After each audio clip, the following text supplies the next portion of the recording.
আমার অভিজ্ঞ ইউটিউবার ভাইদের কাছে পরামর্শ চাচ্ছি।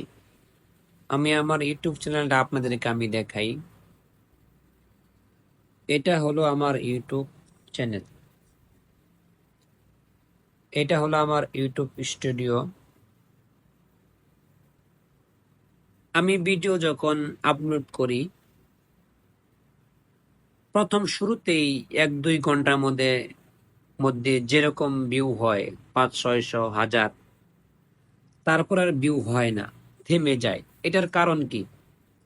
অভিজ্ঞদের আমি পরামর্শ চাচ্ছি, একটু আমাকে জানাবেন, একটু সহযোগিতা করবেন, পরামর্শ দিবেন কি করলে আমার ভিউ যেন চালু থাকে সব সময় আর কি।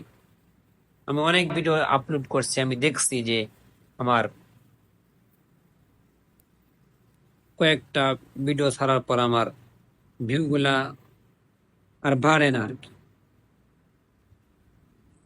এই যে আমার ভিডিও দেখতে পাচ্ছেন, এগুলো যে শুরুতেই 1 ঘন্টা 1.5 ঘন্টা যার মধ্যে যেরকম ভিউ হয়েছিল সেগুলোই আছে। এই যে তারপর আর ভিউ গুলা বাড়তেছে না, এক জায়গায় যা আটকে আছে। এটা কি সমস্যা? একে কিভাবে ঠিক করবে, একটু কেউ যদি জানেন অবশ্যই আমাকে জানাবেন ইনশাল্লাহ।